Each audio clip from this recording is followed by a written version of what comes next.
Di sebuah desa terpencil yang dikelilingi hutan lebat, beredar legenda tentang harta karun berharga yang tersembunyi di dalam gua misterius. Konon, harta itu bukan hanya berupa emas dan permata, tetapi juga peninggalan kuno dari kerajaan yang telah lama hilang. Namun, harta tersebut dijaga oleh makhluk gaib, siluman ular raksasa, yang siap menerkam siapa saja yang mencoba mengambilnya. Mari lanjut ke cerita lengkapnya. Dahulu kala, kerajaan itu mengalami masa kejayaan yang luar biasa. Namun, suatu ketika, perang besar terjadi, mengancam kehancuran kerajaan tersebut. Sang raja yang merasa usianya sudah tua, berinisiatif menyembunyikan harta kekayaannya agar tidak jatuh ke tangan musuh. Dengan bantuan seorang pertapa sakti, harta itu dikunci dalam sebuah gua yang berada di tengah hutan lebat. Gua itu bukan sekadar gua biasa. Konon, untuk menjaga agar tidak ada yang dapat menemukan harta itu, sang pertapa menciptakan makhluk pelindung yang berbentuk ular raksasa. Ular ini bukan sembarang ular, melainkan siluman yang memiliki kekuatan magis. Setiap orang yang berusaha memasuki gua tanpa izin akan menghadapi kutukan mengerikan yang membuat mereka menghilang tanpa jejak. Banyak orang dari desa maupun luar daerah yang mencoba menemukan gua tersebut. Mereka percaya bahwa jika berhasil mendapatkan harta itu, hidup mereka akan berubah. Namun, dari sekian banyak yang pergi mencari, hanya sedikit yang kembali, dan mereka yang kembali pun selalu dalam keadaan ketakutan, tidak berani mengucapkan sepatah kata pun tentang apa yang mereka alami. Para tetua desa selalu memperingatkan agar tidak ada yang berani mendekati gua tersebut. Menurut mereka, hanya seseorang yang memiliki hati yang murni dan tidak tamak yang bisa melewati kutukan dan menghadapi siluman ular itu. Namun, bagi banyak orang, harta karun yang begitu berharga tetap menjadi daya tarik yang sulit untuk diabaikan. Suatu hari, seorang pemuda bernama Raka mendengar kisah tentang harta karun itu dari seorang pedagang yang kebetulan singgah di desanya. Pedagang itu mengaku pernah melihat pintu masuk gua tersebut dari kejauhan, tetapi merasakan hawa dingin yang membuat tubuhnya gemetar. Hal ini justru membuat Raka semakin penasaran dan berniat mencari tahu lebih dalam tentang kebenaran legenda itu. Raka bukanlah pemuda biasa. Ia adalah anak seorang pendekar yang telah lama menghilang dalam petualangan mencari benda pusaka. Sejak kecil, ia dilatih berbagai ilmu bela diri dan memiliki keberanian yang tinggi. Mendengar tentang harta karun yang dijaga siluman ular, hatinya bergetar. Ia merasa bahwa ini adalah takdirnya untuk mengungkap misteri tersebut. Namun, keputusan Raka untuk mencari gua itu tidak mendapat restu dari ibunya. Sang ibu, yang pernah kehilangan suaminya karena petualangan serupa, melarang Raka dengan tegas. Ia percaya bahwa gua itu tidak hanya berisi harta, tetapi juga kutukan yang mengancam nyawa siapapun yang berani mendekat. Meski demikian, larangan ibunya tidak mampu membendung tekad Raka yang sudah bulat. Diam-diam, Raka mulai mengumpulkan informasi dari orang-orang tua di desa.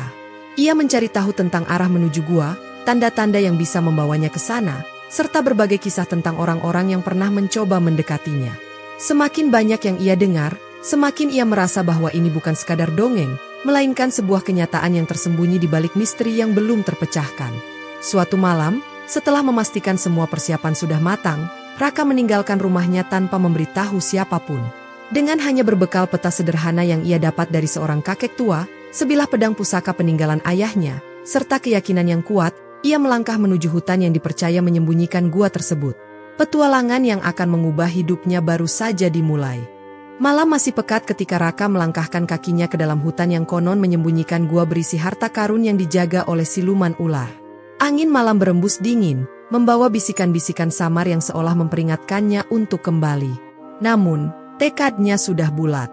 Cahaya bulan yang redup menembus celah dedaunan, menerangi jalan setapak yang dipenuhi akar-akar pohon tua menjulang tinggi. Suasana begitu sunyi hingga hanya suara dedaunan yang bergesekan dengan angin yang terdengar. Dari cerita yang ia dengar, hutan ini bukanlah hutan biasa.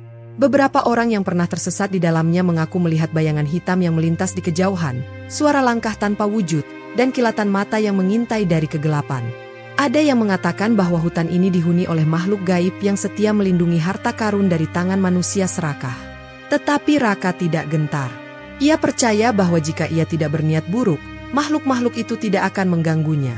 Langkahnya semakin dalam memasuki hutan, dan hawa di sekelilingnya perlahan berubah. Udara menjadi lebih dingin, meskipun tidak ada angin yang berhembus. Aroma tanah basah bercampur dengan bau bunga liar yang aneh, seakan memberi isyarat bahwa tempat ini tidak tersentuh oleh manusia selama bertahun-tahun. Ia merapatkan genggaman pada pedang pusaka peninggalan ayahnya, jaga-jaga jika sesuatu yang tak diinginkan terjadi. Tiba-tiba, semak-semak di sebelah kirinya bergoyang. Raka segera menghentikan langkah dan memasang kuda-kuda. Ia tidak ingin gegabah, tetapi nalurinya mengatakan bahwa ada sesuatu yang mengawasinya. Suasana hening semakin mencekam, dan detak jantungnya terasa lebih keras dari sebelumnya. Tanpa pikir panjang, ia menarik napas dalam dan menghunus pedangnya. Jika sesuatu hendak menyerangnya, ia siap untuk bertarung. Dari balik semak-semak, sesosok bayangan muncul perlahan. Raka bersiap menyerang, tetapi matanya membelalak saat melihat bahwa yang keluar bukanlah makhluk buas atau siluman, melainkan seorang pria tua berambut panjang dengan jubah hitam yang tampak lusuh. Wajahnya penuh kerutan, tetapi matanya memancarkan cahaya tajam yang seolah mampu menembus jiwa. Pria itu menatapnya dengan sorot penuh arti, seakan sudah menunggunya sejak lama. "Kau datang untuk mencari harta itu, bukan?" Suara pria tua itu terdengar parau tetapi tegas. Raka tidak segera menjawab, hanya mengangguk pelan sambil tetap menggenggam pedangnya. Pria itu tersenyum tipis, lalu berjalan mendekat. "Harta itu bukan untuk manusia biasa. Sudah banyak yang mencoba, dan mereka semua gagal. Apa yang membuatmu berpikir kau berbeda dari mereka?" tanyanya sambil melipat tangan di dada. Raka mengangkat dagunya dengan penuh keyakinan. "Aku tidak datang hanya untuk emas dan permata. Aku ingin mengetahui kebenaran di balik legenda ini. Jika memang ada siluman ular yang menjaga gua, aku ingin melihatnya dengan mata kepala sendiri." Ucapannya terdengar mantap, tetapi pria tua itu hanya menghela napas panjang seolah sudah mendengar jawaban serupa berkali-kali sebelumnya. "Kau masih muda dan penuh semangat," pria tua itu berkata pelan, "tetapi keberanian saja tidak cukup. Kau akan diuji bukan hanya dengan kekuatan, tetapi juga dengan ketahanan hati dan pikiranmu. Apakah kau benar-benar siap menghadapi segala yang menantimu di dalam gua itu?" Ada nada peringatan dalam suaranya, tetapi Raka hanya menatapnya dengan mantap. Tanpa menunggu jawaban lebih lanjut, pria tua itu berbalik dan berjalan perlahan menuju arah yang lebih gelap dari hutan. Raka merasa ada sesuatu yang aneh, tetapi ia tidak ragu untuk mengikutinya. Pria itu seolah tahu jalan menuju gua yang ia cari, dan ini adalah satu-satunya kesempatan yang ia miliki. Tanpa berpikir panjang, ia melangkah mengikuti pria tersebut, semakin jauh ke dalam hutan yang semakin terasa asing dan penuh rahasia. Langkah-langkah mereka bergema di bawah naungan pepohonan tinggi yang menjulang seperti dinding raksasa. Raka mulai merasakan perubahan di sekelilingnya. Angin yang tadinya berhenti bertiup kini mulai berdesir pelan, membawa suara-suara aneh yang terdengar seperti bisikan. Cahaya bulan yang tadi masih menerangi kini tertutup oleh kabut tipis yang perlahan-lahan menyelimuti jalan setapak yang mereka lalui. "Jangan sekali-kali berbalik ke belakang," pria tua itu tiba-tiba berkata tanpa menoleh. Suaranya terdengar lebih serius dari sebelumnya. "Apapun yang kau dengar, teruslah berjalan. Jangan biarkan dirimu terpengaruh oleh apa yang berusaha menyesatkanmu." Raka mengernyit, tetapi ia tetap melangkah tanpa mengajukan pertanyaan. Ia tahu, mulai saat ini, perjalanannya tidak akan pernah sama lagi. Langkah Raka semakin mantap mengikuti pria tua itu, menembus kabut yang semakin tebal menyelimuti hutan.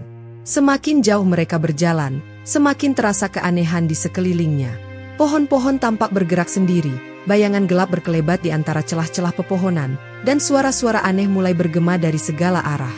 Meski dadanya terasa sesak oleh ketegangan, Raka tetap berpegang teguh pada perkataan pria tua tadi, untuk tidak menoleh ke belakang, apapun yang terjadi. Namun, bisikan-bisikan itu semakin jelas. Suara-suara yang awalnya terdengar samar kini berubah menjadi panggilan yang akrab di telinganya. "Raka! Raka!" Suara itu begitu familiar. Jantungnya berdegup kencang saat ia mengenali suara itu. Suara ibunya. Hatinya gemetar. Ibunya telah lama tiada, meninggal ketika ia masih kecil. Bagaimana mungkin suara itu terdengar begitu nyata, memanggilnya dengan lembut seolah sang ibu berada tepat di belakangnya? Kakinya mulai melambat. Rasa ragu merayapi benaknya. Seandainya benar itu suara ibunya, haruskah ia menoleh? Namun, ia segera mengingat peringatan pria tua itu. Ia mengepalkan tangannya, berusaha menepis keraguan yang berusaha merayap masuk ke dalam pikirannya. Ini pasti tipu daya hutan, ilusi yang diciptakan untuk menyesatkannya. Jika ia menyerah, mungkin ia tidak akan pernah bisa keluar dari sini. Namun, suara itu semakin merintih, berubah menjadi tangisan. "Raka! Tolong, nak!" Ibu kedinginan. Suara itu begitu memilukan, menyayat hatinya. Hatinya bergejolak antara mengikuti nalarnya atau menyerah pada perasaannya. Tubuhnya bergetar, kepalanya terasa berdenyut. Bayangan masa kecilnya melintas di benaknya. Ibunya yang selalu tersenyum lembut, mendekapnya saat ia ketakutan. Bagaimana mungkin ia mengabaikan suara itu? Tiba-tiba, pria tua di depannya berhenti. Raka nyaris menabraknya. "Jangan biarkan kelemahan hatimu menyesatkan langkahmu," pria itu berkata tanpa menoleh. Suaranya kini lebih dalam, seakan menggema di dalam kepala Raka. "Apapun yang kau lihat atau dengar, jangan percaya. Hutan ini akan menguji kelemahanmu, dan jika kau gagal, kau akan terjebak di sini selamanya." Raka menggigit bibirnya, mencoba menguatkan diri. Ia menarik napas panjang, lalu mengayunkan langkahnya kembali. Namun, suara itu tak juga menghilang. Kini, ia mulai melihat bayangan samar di kabut, siluet seorang wanita berambut panjang, berdiri dengan gaun putih yang melambai diterpa angin. Tatapannya penuh kesedihan, tangannya terulur seakan meminta pertolongan. Mata Raka mulai berkaca-kaca. Itu ibunya. Tidak mungkin salah. Kakinya gemetar, tetapi tangannya mengepal kuat. Ia harus percaya bahwa ini hanyalah ilusi. Ia memejamkan mata, mencoba menenangkan pikirannya.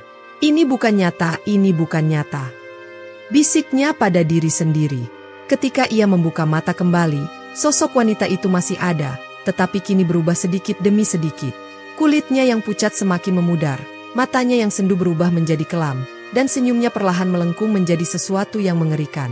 Raka menahan napasnya. Ia hampir terjebak. Sosok itu bukan ibunya, melainkan makhluk penghuni hutan yang mencoba menggiringnya ke dalam jebakan. Ia mundur selangkah, dan sesosok tangan berwarna hitam pekat mencuat dari kabut, mencoba meraih pergelangan tangannya. Dengan refleks, Raka menebaskan pedangnya, membelah kabut yang langsung berputar liar. Sosok mengerikan itu menjerit sebelum menghilang dalam pusaran asap kelabu. Pria tua itu akhirnya menoleh padanya. "Kau hampir jatuh ke dalam perangkap pertama," katanya dengan suara dingin. "Masih ada banyak ujian di depan, dan setiap ujian akan menyentuh kelemahan terbesar dalam hatimu. Jika kau tidak cukup kuat, kau tidak akan pernah keluar dari hutan ini." Raka menelan ludahnya, menyadari bahwa apa yang ia hadapi bukan sekadar perjalanan mencari harta karun, melainkan perjalanan melawan dirinya sendiri.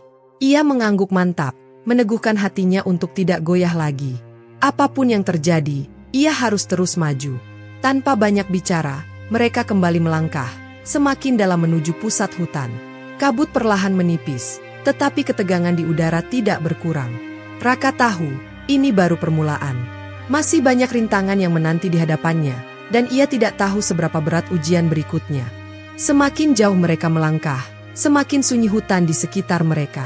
Kabut yang tadi tebal perlahan mulai menipis, tetapi hawa dingin yang menusuk tetap menyelimuti udara. Raka merasa ada sesuatu yang berubah, seolah-olah mereka kini berada di tempat yang berbeda. Pohon-pohon di sekeliling mereka lebih besar dan tua, batangnya dipenuhi ukiran aneh yang bercahaya redup dalam kegelapan. Suara burung dan serangga tak lagi terdengar, digantikan oleh kesunyian yang membuat bulu kuduknya meremang. Pria tua itu tiba-tiba berhenti, membuat Raka terpaksa menghentikan langkahnya. Di hadapan mereka, sebuah gerbang batu menjulang tinggi. Gerbang itu tampak usang, tertutup lumut dan akar-akar pohon yang melilitnya erat. Namun, yang membuatnya semakin mengerikan adalah dua patung ular raksasa di kedua sisi gerbang. Mata patung itu tampak bersinar merah, seolah mengawasi siapapun yang mendekat. Raka menelan ludahnya. Ia bisa merasakan energi kuat yang terpancar dari gerbang itu. "Apa ini?" tanyanya pelan, mencoba menekan rasa takut yang mulai merayap di hatinya. Pria tua itu tidak langsung menjawab. Ia berjalan mendekati gerbang, tangannya meraba ukiran-ukiran di permukaan batu seolah sedang membaca sesuatu yang tak bisa dipahami oleh orang biasa. "Ini adalah gerbang pertama menuju gua tempat harta karun itu disembunyikan," kata pria tua itu akhirnya. "Namun, gerbang ini tidak bisa dibuka sembarangan. Ada teka-teki yang harus dipecahkan, dan jika kau salah menjawab, hukuman yang mengerikan akan menanti." Raka merasakan keringat dingin mengalir di pelipisnya. Ia menatap ukiran-ukiran di gerbang dengan saksama. Setiap ukiran tampak seperti potongan gambar yang menceritakan kisah lama. Seorang pria berdiri di hadapan siluman ular, memegang sesuatu yang berkilauan di tangannya. Lalu, di bagian lain, tampak sosok yang terjerat oleh tubuh ular raksasa. Wajahnya menunjukkan ekspresi ketakutan yang sangat nyata. "Kau harus menjawab dengan benar," lanjut pria tua itu. "Pertanyaannya sederhana, tetapi hanya mereka yang mengerti arti dari ujian ini yang dapat menemukan jawabannya. Tiba-tiba, suara dalam menggema dari balik gerbang. Suaranya berat dan menyeramkan, seolah berasal dari dalam tanah itu sendiri. "Siapa yang berani datang ke hadapanku?" Suara itu bertanya. "Jawablah, apakah kau datang dengan hati yang suci, atau dengan niat yang tersembunyi?" Raka merasa jantungnya berdegup kencang. Ia melirik pria tua itu, mencari petunjuk. Namun, pria tua itu hanya diam, menatapnya dengan tatapan tajam. Raka sadar, ini adalah ujian yang harus ia hadapi sendiri. Ia menarik napas dalam-dalam, mencoba menenangkan pikirannya. "Aku datang untuk mencari kebenaran," jawabnya akhirnya. "Aku ingin mengetahui rahasia di balik harta karun ini, bukan sekadar untuk memilikinya, tetapi untuk memahami mengapa harta itu harus dijaga." Suasana hening sejenak. Kemudian, gerbang bergetar, seolah menimbang jawabannya. Mata patung ular di kedua sisi mulai bersinar semakin terang, dan dari dalam gerbang, terdengar suara desisan panjang yang membuat tubuh Raka merinding. "Tidak cukup," suara itu berkata lagi. "Hanya mereka yang benar-benar memahami makna dari harta ini yang bisa melewati gerbang ini. Maka, aku akan memberimu satu pertanyaan terakhir." Raka menguatkan hatinya. "Apa pertanyaannya?" tanyanya dengan suara mantap. Suara itu tertawa pelan, seakan menikmati ketegangan yang dialami Raka. "Apakah kau lebih memilih harta yang tak ternilai, atau kebenaran yang menyakitkan?" Raka terdiam. Pertanyaan itu sederhana, tetapi maknanya sangat dalam. Jika ia menjawab harta, maka itu akan menunjukkan keserakahannya. Namun, jika ia menjawab kebenaran, ia tidak tahu seperti apa kebenaran yang dimaksud. Apakah itu sesuatu yang bisa ia terima atau justru sesuatu yang akan menghancurkan keyakinannya? Namun, ia harus memilih. Tanpa ragu lagi, ia mengangkat kepalanya dan menjawab, "Aku memilih kebenaran, tidak peduli seberapa menyakitkannya." Tiba-tiba, gerbang bergetar lebih hebat, dan suara desisan semakin nyaring. Raka menahan napas, bersiap menghadapi apapun yang akan terjadi selanjutnya. Lalu, tanpa peringatan, gerbang mulai terbuka perlahan, memperlihatkan kegelapan pekat di baliknya. Udara dingin menyeruak keluar, membawa aroma tanah basah dan sesuatu yang asing. Raka tahu, ini baru permulaan. Di balik gerbang itu, rahasia yang lebih besar sedang menantinya. Setelah gerbang batu terbuka, Raka merasakan hawa dingin yang lebih menusuk daripada sebelumnya. Kegelapan pekat menyelimuti lorong di baliknya, seolah menyembunyikan rahasia yang telah lama terkubur di dalam perut bumi. Ia menelan ludah, melirik ke arah pria tua yang masih berdiri tenang di sampingnya. Tanpa banyak bicara, pria itu melangkah masuk lebih dulu, seakan yakin bahwa jalan di depannya adalah satu-satunya pilihan. Raka menguatkan tekadnya dan mengikuti dari belakang, sementara suara desisan samar terdengar dari dalam lorong yang semakin menyempit. Dinding koridor itu terbuat dari batu hitam yang tampak licin, seperti telah digosok oleh waktu yang begitu panjang. Cahaya dari celah-celah kecil di dinding memancarkan warna kehijauan, seolah ada sesuatu yang hidup di dalamnya. Raka menyentuh dinding itu dengan ujung jarinya dan mendapati bahwa permukaannya terasa lembab dan hangat, seperti kulit makhluk hidup yang masih bernapas. Ia menarik tangannya dengan cepat, jantungnya berdetak lebih kencang. "Aku tidak suka tempat ini," gumamnya dengan suara pelan, lebih kepada dirinya sendiri daripada kepada pria tua yang berjalan di depannya. Namun, pria tua itu tidak menjawab, hanya terus melangkah dengan keyakinan yang membuat Raka bertanya-tanya, apakah ia pernah melewati tempat ini sebelumnya. Semakin jauh mereka berjalan, semakin jelas bahwa koridor ini bukan sekadar jalur biasa. Ada sesuatu yang mengawasi mereka dari kegelapan. Tiba-tiba, Raka merasa ada sesuatu yang bergerak di belakangnya. Ia menoleh cepat, tetapi yang dilihatnya hanyalah bayangan yang berkelebat di sudut matanya. Ia merasakan bulu kuduknya meremang. "Apa kau merasakan itu?" bisiknya kepada pria tua itu. Pria tua itu berhenti sejenak, matanya menelusuri kegelapan di sekitar mereka. "Koridor ini dijaga oleh roh-roh lama," jawabnya akhirnya. "Mereka adalah bagian dari kutukan yang melindungi harta yang kita cari. Jika kau menunjukkan rasa takut, mereka akan semakin kuat. Tapi jika kau tetap tenang, mereka tidak akan menyentuhmu." Meskipun kata-kata itu dimaksudkan untuk menenangkan, Raka justru semakin tegang. Bagaimana mungkin ia tidak takut ketika hawa dingin di sekelilingnya terasa semakin menusuk, dan suara berbisik semakin terdengar jelas di telinganya? Ia mencoba menarik napas dalam-dalam, mengingat kembali keyakinannya untuk mencari kebenaran di balik legenda ini. Langkah mereka membawa mereka ke sebuah persimpangan di dalam koridor yang bercabang menjadi 3 jalur berbeda.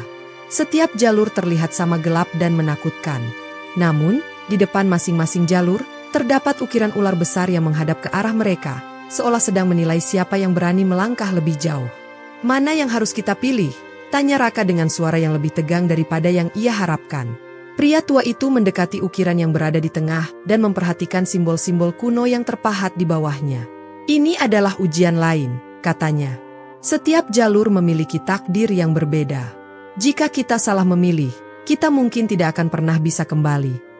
Raka menelan ludah. "Bagaimana kita tahu mana yang benar?" Pria tua itu tersenyum samar, seolah-olah ia telah menunggu pertanyaan itu. "Kebenaran tidak selalu terlihat dengan mata," katanya. "Kadang, kita harus mendengarkan bisikan hati kita." Raka menutup matanya sejenak, mencoba merasakan sesuatu di antara ketiga jalur itu. Namun, yang ia dengar hanyalah desisan samar dan suara berbisik yang semakin jelas. Tiba-tiba, ia merasakan sesuatu yang berbeda dari jalur di sebelah kiri. Ada getaran yang aneh, bukan ketakutan, melainkan panggilan yang sulit dijelaskan. "Aku rasa kita harus mengambil jalur kiri," kata Raka akhirnya, meskipun hatinya masih ragu. Pria tua itu mengangguk, seolah itulah jawaban yang ia harapkan. "Kalau begitu, mari kita lanjutkan," katanya sambil melangkah lebih dulu. Dengan langkah penuh kewaspadaan, mereka memasuki jalur kiri. Saat mereka berjalan lebih dalam, lorong mulai berubah. Dindingnya kini lebih halus, seperti diukir dengan tangan yang sangat ahli. Cahaya hijau semakin terang, menerangi ukiran-ukiran yang menggambarkan kisah lama, kisah seorang raja yang terkutuk karena keserakahannya, seorang pendekar yang berusaha menebus dosanya, dan seekor ular raksasa yang mengawasi semua dari dalam kegelapan. Raka mulai menyadari bahwa kisah yang tertulis di dinding bukan sekadar legenda yang pernah ia dengar. Ini adalah sejarah yang tersembunyi, yang hanya bisa diketahui oleh mereka yang berani mencari kebenaran. Namun, sebelum ia sempat memahami lebih jauh, tiba-tiba suara gemuruh terdengar dari belakang mereka. "Jangan menoleh," perintah pria tua itu dengan suara tajam. "Apapun yang terjadi, teruslah berjalan." Raka ingin bertanya apa yang sedang terjadi, tetapi suara gemuruh itu semakin keras. Ia bisa merasakan sesuatu yang besar bergerak di belakang mereka, mendekat dengan cepat. Raka merasakan naluri untuk menoleh, tetapi ia menahan dirinya. Ia tahu, jika ia melanggar perintah pria tua itu, ia mungkin tidak akan pernah keluar dari tempat ini hidup-hidup. Dengan jantung berdebar kencang, mereka terus berjalan, semakin dalam menuju rahasia yang tersembunyi di balik lorong ini. Sesuatu sedang menanti mereka di ujung jalan, sesuatu yang mungkin lebih berbahaya dari yang mereka bayangkan. Langkah kaki Raka dan pria tua itu semakin cepat seiring dengan suara gemuruh yang terdengar di belakang mereka. Meskipun mereka tidak menoleh, Raka bisa merasakan sesuatu yang besar merayap di sepanjang lorong, mengikuti jejak mereka. Getaran di tanah semakin kuat, membuat dinding bergetar seolah akan runtuh kapan saja. Ketika mereka mencapai ujung lorong, sebuah ruangan besar terbuka di depan mereka. Cahaya hijau keemasan bersinar dari batu-batu kristal yang tertanam di dinding, menerangi lantai yang dipenuhi ukiran kuno. Di tengah ruangan, terdapat sebuah altar batu dengan patung ular berkepala 3 yang matanya berkilauan seperti berlian. Seakan terpikat oleh pemandangan itu, Raka melangkah maju, tetapi pria tua itu dengan cepat menahannya.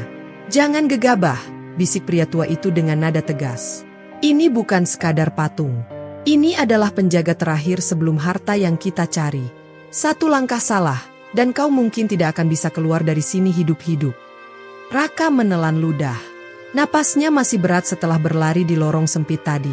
Sekarang, ia harus menghadapi tantangan lain yang tampaknya lebih berbahaya. Matanya beralih ke patung ular itu, mencoba mencari petunjuk yang tersembunyi dalam ukirannya. Sejak awal perjalanan ini, ia tahu bahwa harta karun yang dicarinya bukan sekadar emas dan permata biasa, melainkan sesuatu yang memiliki kekuatan yang lebih besar dan lebih mengerikan. Tanpa peringatan, bayangan mulai merayap dari sudut-sudut ruangan. Bentuknya menyerupai sosok manusia, tetapi tubuhnya hitam pekat seperti kabut yang bergerak dengan sendirinya. Mereka berdiri melingkari altar, seolah-olah menunggu perintah untuk menyerang. Raka merasakan keringat dingin mengalir di tengkuknya. "Kita harus melewati mereka," kata pria tua itu dengan suara rendah. Matanya masih tertuju pada bayangan-bayangan itu. "Mereka bukan makhluk hidup, melainkan perwujudan kutukan yang menjaga tempat ini. Kita harus menemukan cara untuk menghancurkan mereka sebelum mereka menghancurkan kita." Raka menggenggam pedangnya erat-erat, meskipun ia ragu apakah senjata biasa bisa melukai makhluk-makhluk bayangan itu. Salah satu bayangan mulai bergerak lebih dekat, mengangkat tangannya yang berwujud kabut pekat, lalu melancarkan serangan dengan kecepatan luar biasa. Raka menghindar tepat waktu, tetapi serangan itu meninggalkan bekas gelap di tanah, seolah telah menguras kehidupan dari batu yang disentuhnya. Mata pria tua itu menyipit. Mereka tidak bisa dilawan dengan kekuatan fisik, katanya. Kita harus menemukan sumber kekuatan mereka dan menghancurkannya. Raka menatap sekeliling, mencoba mencari petunjuk. Matanya kembali tertuju pada patung ular berkepala 3. Mata patung itu berkilauan dengan cahaya aneh, seakan memiliki energi yang beresonansi dengan bayangan-bayangan itu. Ia mulai menyadari sesuatu. Patung itu, bisiknya. Itu sumber kekuatan mereka. Tanpa ragu, Raka berlari menuju altar, menghindari serangan bayangan yang mencoba menghalangi jalannya. Pedangnya berkelebat, tetapi setiap kali ia menebas, bayangan hanya kembali membentuk dirinya, seakan serangan fisik tidak berarti bagi mereka. Pria tua itu mengikuti dari belakang, mengambil sesuatu dari dalam jubahnya, sebuah benda kecil yang bersinar redup dalam cahaya hijau ruangan itu. Ia mengangkatnya tinggi-tinggi dan berbisik dalam bahasa kuno. Seketika, cahaya dari benda itu semakin terang, dan bayangan-bayangan itu menjerit dalam keheningan. Tubuh mereka bergetar sebelum perlahan menghilang. Raka tidak menyia-nyiakan kesempatan itu. Ia mengangkat pedangnya dan menghantamkan ujungnya ke mata patung ular. Batu berkilauan itu pecah dengan suara nyaring, dan seketika, seluruh ruangan bergetar hebat. Suara jeritan terdengar dari dalam patung, sebelum akhirnya seluruh patung itu retak dan meledak dalam cahaya yang menyilaukan. Ketika cahaya mereda, Raka mendapati dirinya berdiri di atas altar yang kini kosong. Bayangan-bayangan tadi telah lenyap sepenuhnya. Ruangan itu menjadi sunyi, hanya terdengar napasnya yang masih memburu. Pria tua itu tersenyum tipis. "Kau berhasil," katanya pelan. "Tapi ini belum selesai. Kita masih harus menemukan harta yang sebenarnya." Raka mengangguk. Ia tahu bahwa ujian yang baru saja mereka lalui hanyalah awal dari sesuatu yang lebih besar.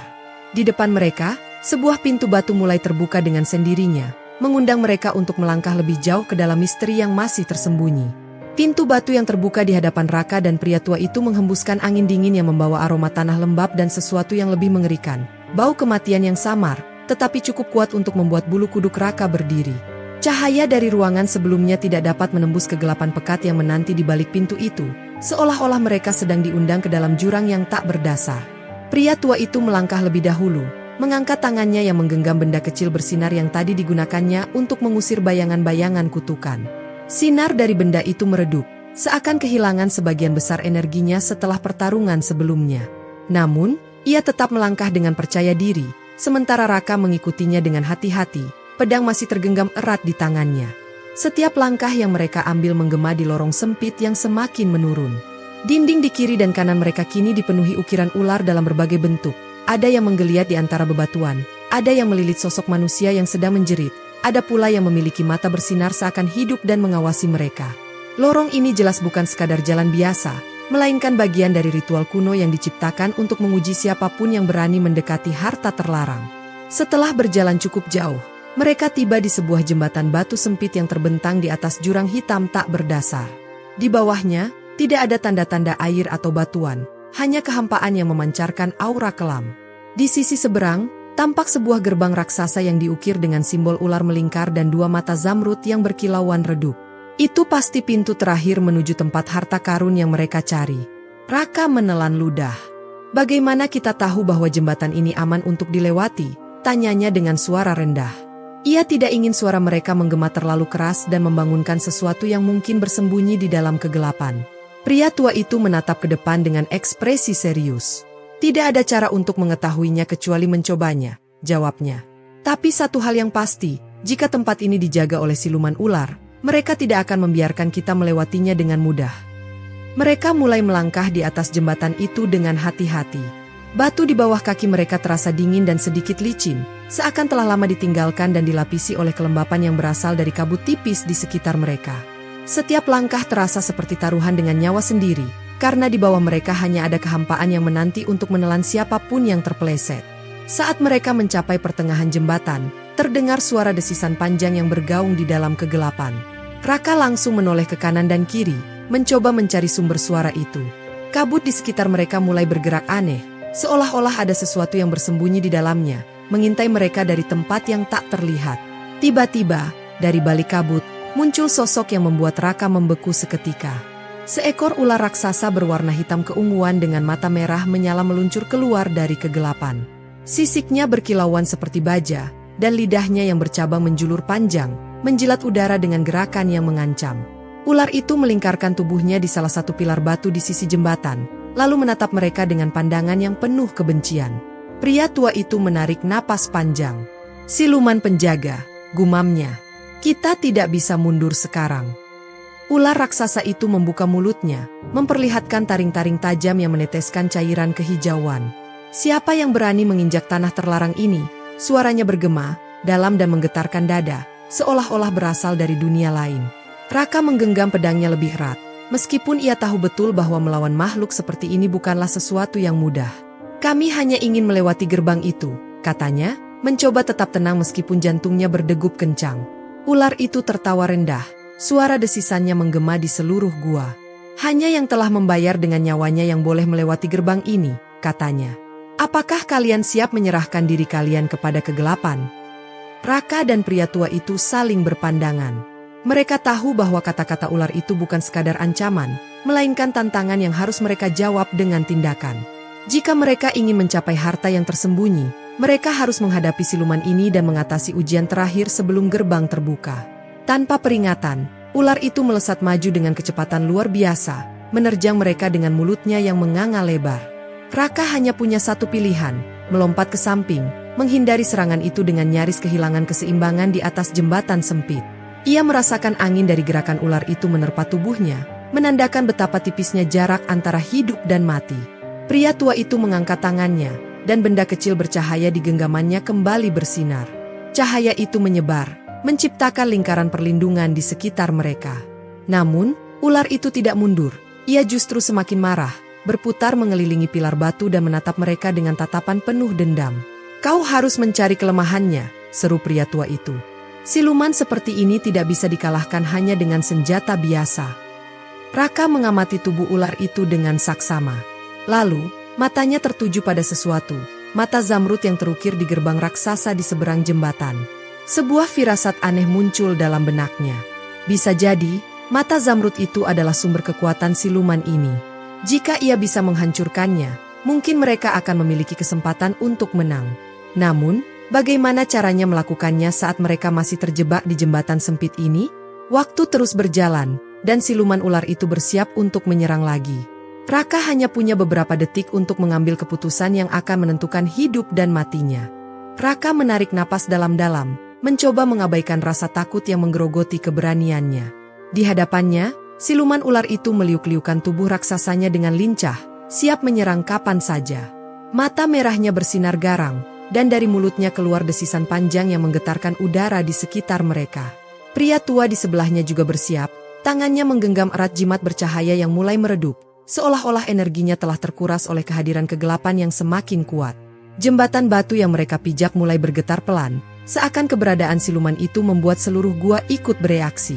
Batu-batu kecil berjatuhan dari langit-langit, menciptakan suara gemuruh yang memantul di antara dinding gua yang berlapis ukiran ular. Situasi semakin mencekam, dan Raka tahu bahwa jika mereka tidak bertindak cepat, nyawa mereka akan berakhir di tempat ini. Dengan cepat, ia mengamati sekelilingnya, mencari titik lemah yang bisa dimanfaatkan. Mata zamrud di gerbang batu di seberang jembatan terus memancarkan sinar hijau redup, seolah menatap mereka dengan penuh keangkuhan.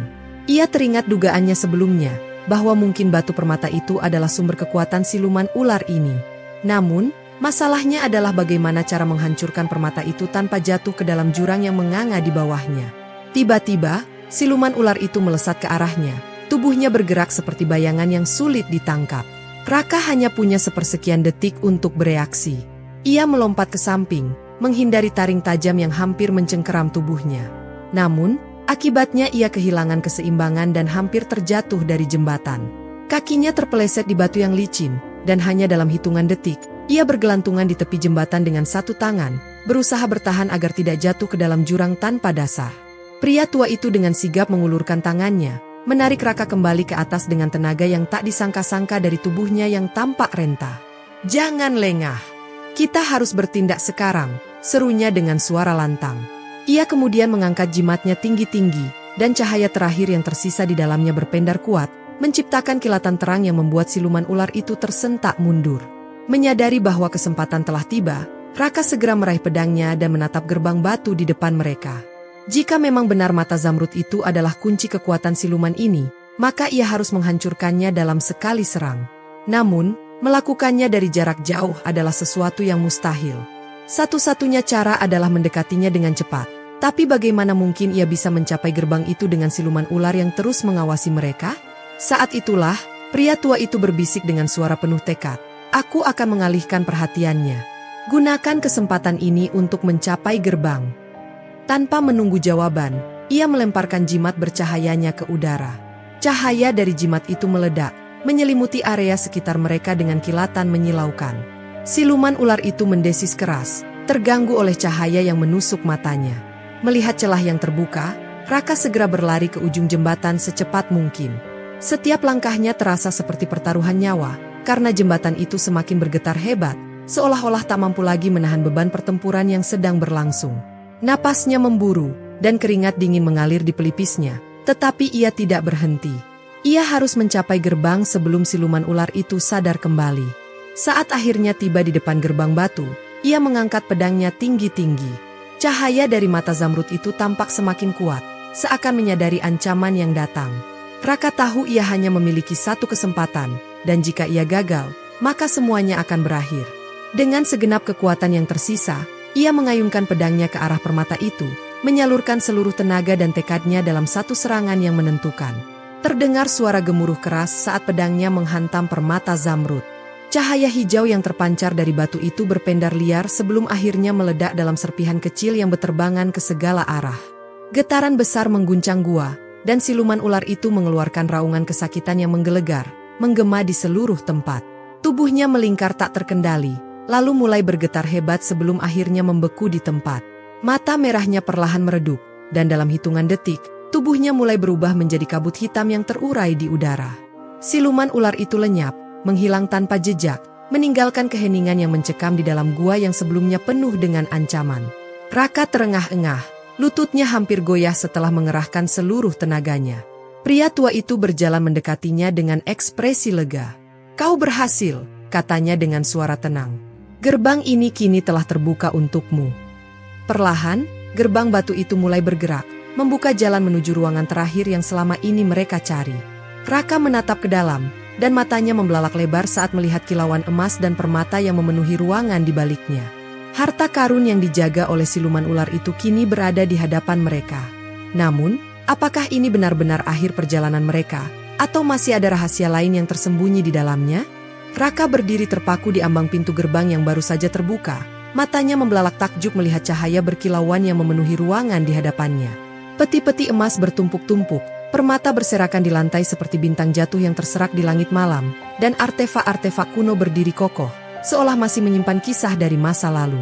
Cahaya obor yang ia genggam memantul di permukaan emas dan batu mulia, menciptakan bias cahaya yang menari di dinding gua yang penuh dengan ukiran misterius. Namun, di balik keindahan yang terpampang di hadapannya, Raka tidak bisa mengabaikan perasaan aneh yang mulai merayapi tubuhnya. Ada sesuatu yang salah, sesuatu yang tidak bisa dijelaskan hanya dengan kata-kata. Pria tua yang berdiri di sampingnya juga tampak ragu-ragu, tatapannya penuh dengan kehati-hatian. "Jangan tergoda oleh kilauan emas itu," bisiknya dengan suara berat. "Seringkali, harta yang paling berharga menyimpan kutukan yang tak terlihat." Ucapan itu membuat Raka semakin waspada. Ia melangkah perlahan ke dalam ruangan, setiap langkahnya menggema di antara keheningan yang menyeruak. Tidak ada angin yang berhembus, tidak ada suara selain napasnya sendiri yang memburu. Perlahan, ia merentangkan tangannya dan menyentuh sebuah peti emas di dekatnya. Permukaannya dingin, seolah telah terkunci dalam waktu selama berabad-abad. Dengan sedikit tenaga, ia mencoba membuka penutupnya, dan begitu tutup peti itu terangkat, cahaya keemasan menyembur keluar, membuat matanya silau. Namun, yang terjadi selanjutnya benar-benar di luar dugaannya. Cahaya itu tidak hanya bersinar, ia bergerak. Seperti kabut emas yang memiliki nyawa, ia berputar-putar di udara, membentuk pusaran yang perlahan berubah menjadi sesosok bayangan. Dari dalam cahaya itu, muncullah sosok tinggi berjubah hitam dengan mata bercahaya merah. Suara berat dan dalam menggema di dalam ruangan, memenuhi setiap sudutnya. Siapakah yang berani mengusik warisan kuno ini? Raka langsung mundur beberapa langkah, tangannya dengan sigap menggenggam pedangnya. Pria tua itu juga bersiap, meskipun wajahnya menunjukkan ekspresi yang lebih tenang. Kami tidak datang untuk merampas, kata pria tua itu dengan suara mantap. Kami hanya ingin mengetahui kebenaran di balik harta ini. Bayangan berjubah hitam itu tertawa pelan, suaranya menggema seolah berasal dari berbagai arah sekaligus. Kebenaran, katanya dengan nada sinis. Kebenaran seringkali tidak seperti yang kalian harapkan. Harta ini bukan sekadar harta. Ia adalah saksi bisu dari pengkhianatan, keserakahan, dan darah yang tertumpah. Dan kalian telah membangunkan kutukannya. Tiba-tiba, lantai gua mulai bergetar. Cahaya keemasan yang sebelumnya memancarkan kemegahan kini berubah menjadi cahaya merah yang menyeramkan. Dinding gua yang kokoh mulai retak, dan ukiran-ukiran ular di sekeliling mereka tampak hidup, bergerak perlahan seperti hendak melepaskan diri dari batu. Raka menyadari bahwa mereka telah masuk ke dalam perangkap yang jauh lebih besar dari sekadar menghadapi siluman ular. Bayangan berjubah hitam itu melayang mendekat, tangannya yang panjang dan kurus terangkat ke udara. Hanya mereka yang memiliki hati yang suci yang berhak membawa harta ini keluar, katanya dengan nada mengancam. Namun, jika niat kalian ternoda oleh keserakahan, maka kalian akan terperangkap di sini selama-lamanya. Raka menelan ludah, pikirannya berputar dengan cepat. Ia tidak menginginkan harta ini, tidak pernah sekalipun terbesit dalam benaknya untuk mengambilnya. Namun, bagaimana cara membuktikan hal itu kepada makhluk misterius ini? Apakah ada cara untuk keluar dari tempat ini tanpa harus terjebak dalam kutukan yang baru? Pria tua itu tampak berpikir keras sebelum akhirnya ia menarik napas panjang dan melangkah ke depan. Kami tidak datang untuk mengambil emas ini, katanya dengan suara tegas. Kami hanya ingin membuka jalan bagi kebenaran, untuk mengungkap misteri yang telah lama terkubur. Jika kau adalah penjaga harta ini, maka katakanlah, apa yang sebenarnya terjadi di tempat ini? Bayangan itu terdiam sejenak, seolah menimbang-nimbang ucapan pria tua itu. Setelah beberapa detik yang terasa begitu lama, ia akhirnya berbicara dengan nada yang lebih lembut. Harta ini adalah milik kerajaan yang telah lama hilang, katanya. Ia adalah peninggalan dari para leluhur yang dikhianati oleh penguasa mereka sendiri. Para raja dan bangsawan yang serakah mengorbankan rakyatnya demi kekayaan, dan sebagai akibatnya, kerajaan itu jatuh dalam kehancuran. Kutukan ini ada untuk mengingatkan siapapun bahwa harta yang diperoleh dengan cara yang salah tidak akan pernah membawa kebahagiaan. Raka terdiam, merenungkan kata-kata itu. Sejarah yang tersembunyi di balik harta ini ternyata jauh lebih gelap dari yang ia bayangkan. Jika benar bahwa kerajaan ini runtuh karena keserakahan, maka harta ini bukanlah simbol kemakmuran, melainkan simbol pengkhianatan dan penderitaan. Pria tua itu menoleh ke arahnya dan berkata, jika kita membawa harta ini keluar, kutukan itu akan mengikuti kita. Satu-satunya cara untuk mengakhiri ini adalah dengan mengembalikan harta ini ke tempat asalnya, ke tanah yang telah ditinggalkan oleh leluhur mereka. Raka mengangguk, hatinya mantap. Ia tidak datang untuk membawa pulang kekayaan. Ia datang untuk menemukan kebenaran. Dan kini, kebenaran itu telah terungkap. Namun, masih ada satu pertanyaan yang belum terjawab. Bagaimana cara mengembalikan harta ini tanpa membangkitkan kemarahan dari arwah-arwah yang masih terikat padanya? Bayangan berjubah hitam itu menatap mereka dalam-dalam sebelum akhirnya mengangkat tangannya. Kalian telah menunjukkan bahwa hati kalian tidak ternoda oleh keserakahan, katanya. Aku akan memberikan satu kesempatan kepada kalian. Jika ingin mengakhiri kutukan ini, maka kalian harus melakukan perjalanan ke tempat peristirahatan terakhir para leluhur dan mengembalikan harta ini ke sana. Tapi ingat, jika kalian gagal, maka nasib kalian akan sama seperti mereka yang datang sebelumnya, terperangkap di dalam gua ini untuk selamanya. Ruangan itu tiba-tiba dipenuhi cahaya redup yang perlahan menyelimuti seluruh harta karun. Raka merasa seolah ada beban besar yang diletakkan di pundaknya. Perjalanan mereka masih jauh dari selesai. Dan kali ini, yang mereka hadapi bukan hanya sekadar makhluk gaib atau jebakan mematikan, tetapi juga tugas suci yang akan menentukan nasib mereka sendiri. Tanpa berkata-kata, ia menatap pria tua itu, yang kemudian mengangguk dengan penuh keyakinan. Mereka tahu bahwa tidak ada jalan kembali. Satu-satunya cara untuk keluar dari tempat ini adalah dengan menyelesaikan tugas yang telah diberikan kepada mereka. Namun, Perjalanan menuju tanah leluhur yang telah lama hilang itu bukanlah perjalanan yang mudah. Bahaya yang lebih besar mungkin telah menanti mereka di luar sana. Raka dan pria tua itu berdiri di tengah ruangan yang kini dipenuhi dengan aura magis. Cahaya dari harta karun yang bersinar perlahan mulai meredup, seolah menunggu keputusan mereka. Kata-kata sang penjaga gaib masih terngiang di telinga mereka, sebuah perintah yang tidak bisa diabaikan. Mereka harus mengembalikan harta ini ke tempat asalnya, ke tanah leluhur yang telah lama hilang dalam sejarah. Namun, di mana tepatnya tanah itu berada? Pria tua itu menutup matanya sejenak, membiarkan pikirannya kembali ke masa lalu. Ia mengingat legenda yang pernah ia dengar dari para tetua desa, kisah tentang sebuah kerajaan yang lenyap tanpa jejak. Dikatakan bahwa kerajaan itu dahulu berdiri di puncak sebuah gunung yang kini telah berubah menjadi hutan lebat, tertutup oleh waktu dan terlupakan oleh manusia.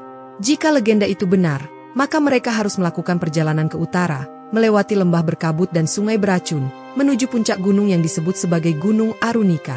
Tanpa membuang waktu, Raka mengangguk dan menggenggam gagang pedangnya dengan erat. Kalau begitu, kita harus berangkat sekarang. Semakin lama kita di sini, semakin besar risiko kutukan ini semakin kuat. Pria tua itu setuju, dan mereka segera keluar dari gua yang telah menjadi saksi bisu kisah kutukan yang mengikat harta itu selama ratusan tahun. Saat mereka melangkah keluar, udara malam menyambut dengan kesejukan yang menusuk. Bulan menggantung di langit, memancarkan cahaya pucat yang memberikan bayangan aneh di tanah. Namun, ada sesuatu yang berbeda. Hutan yang sebelumnya sunyi kini dipenuhi suara berbisik yang menyeramkan. Angin yang berembus membawa desiran halus, seperti suara langkah makhluk-makhluk tak kasat mata yang mengawasi mereka. "Jangan menoleh," bisik pria tua itu. Suaranya bergetar. "Makhluk-makhluk penjaga harta ini mungkin masih mengawasi kita." Raka menelan ludah dan terus melangkah, berusaha mengabaikan dorongan untuk melihat ke belakang. Mereka harus segera keluar dari area ini sebelum kekuatan gaib itu kembali menguasai mereka. Perjalanan menuju Gunung Arunika dimulai dengan penuh kehati-hatian. Malam semakin larut, dan mereka harus melewati hutan yang semakin gelap. Pepohonan besar menjulang tinggi, menciptakan bayangan-bayangan mengerikan yang tampak seperti sosok yang bergerak di antara semak-semak. Cahaya obor yang mereka bawa hanya mampu menerangi beberapa langkah ke depan, membuat setiap sudut hutan terasa penuh dengan misteri yang mengancam. Setelah berjalan selama berjam-jam, mereka akhirnya tiba di tepian sungai gelisah, sebuah sungai yang terkenal dengan airnya yang beracun. Air sungai itu tampak berkilauan dalam cahaya bulan, namun tidak ada satupun makhluk hidup yang terlihat di sekitarnya. Bahkan burung-burung pun enggan mendekat. Raka tahu bahwa mereka tidak bisa menyeberangi sungai ini sembarangan. Satu tetes airnya saja dapat membakar kulit seperti api. Pria tua itu mengamati sekeliling dengan saksama. Ada sebuah jembatan tua di bagian hulu sungai, katanya. Namun, kita harus berhati-hati. Jembatan itu telah lama ditinggalkan, dan mungkin tidak cukup kuat untuk menahan berat kita berdua. Dengan cepat, mereka bergerak ke arah yang ditunjukkan. Benar saja, di tengah kabut tipis yang melayang di atas air, sebuah jembatan kayu tua membentang di antara dua tebing curam. Tali-tali pengikatnya telah lapuk dimakan waktu, dan beberapa papan kayunya sudah patah. Namun, ini adalah satu-satunya cara mereka bisa menyeberang. Raka melangkah lebih dulu, merasakan kayu di bawah kakinya berderit pelan. Ia menarik napas dalam-dalam dan bergerak perlahan, memastikan setiap langkahnya tidak terlalu membebani jembatan yang rapuh ini. Pria tua itu mengikuti di belakang. Matanya terus mengawasi setiap pergerakan struktur kayu di bawah mereka. Tiba-tiba, suara berderak keras terdengar. Salah satu tali penyangga jembatan putus, membuat jembatan itu bergoyang hebat. Raka dengan sigap mencengkeram tali di sisinya, berusaha menjaga keseimbangan. "Cepat! Kita harus berlari!" teriaknya. Mereka berdua segera bergegas, menyeberangi jembatan yang semakin tidak stabil. Beberapa papan kayu runtuh di bawah kaki mereka, jatuh ke dalam air beracun di bawahnya. Dengan satu lompatan terakhir, mereka berhasil mencapai sisi seberang tepat saat jembatan itu runtuh sepenuhnya. Nafas mereka terengah-engah, namun mereka tidak punya waktu untuk beristirahat. Masih ada perjalanan panjang di depan. Mereka terus berjalan menuju puncak Gunung Arunika, melewati medan yang semakin sulit. Semakin dekat mereka ke tujuan, semakin banyak tanda-tanda bahwa tempat ini pernah menjadi bagian dari sebuah kerajaan yang hilang. Reruntuhan bangunan tua tersembunyi di balik pepohonan, ukiran-ukiran batu yang sudah tertutup lumut menceritakan kisah tentang masa lalu yang telah lama terlupakan. Akhirnya, mereka tiba di sebuah dataran tinggi yang dipenuhi pilar-pilar batu yang hampir runtuh. Di tengah-tengahnya, terdapat sebuah altar kuno dengan ukiran ular yang melingkar di sekelilingnya. Ini adalah tempat yang mereka cari, tanah leluhur yang telah lama hilang. Raka dan pria tua itu saling bertukar pandang. Dengan penuh kehati-hatian, mereka meletakkan harta karun yang mereka bawa di atas altar itu. Begitu peti harta menyentuh batu, angin kencang tiba-tiba berembus, membawa suara bisikan yang memenuhi udara. Cahaya lembut menyelimuti altar, dan perlahan-lahan, harta karun itu mulai menghilang, seolah diserap oleh tanah itu sendiri. Tiba-tiba, suara gemuruh terdengar. Tanah di bawah mereka bergetar, dan cahaya emas yang semula berpendar kini berubah menjadi cahaya putih yang bersih. Suara-suara yang sebelumnya mengancam kini berubah menjadi bisikan lembut penuh kelegaan. Kalian telah mengembalikan keseimbangan, suara sang penjaga gaib kembali terdengar. Kutukan ini telah berakhir. Raka merasakan beban berat yang selama ini menekan dadanya perlahan menghilang. Ia menatap pria tua di sampingnya dan tersenyum kecil. Mereka telah berhasil.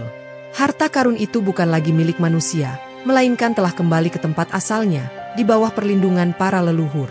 Dengan langkah mantap, mereka meninggalkan altar itu, membiarkan sejarah kembali beristirahat dalam kedamaian. Perjalanan mereka telah selesai, namun kisah tentang legenda harta karun yang dilindungi siluman ular akan tetap hidup, menjadi peringatan bagi mereka yang datang setelahnya, bahwa keserakahan hanya akan membawa kehancuran, dan bahwa tidak semua harta berharga layak untuk dimiliki.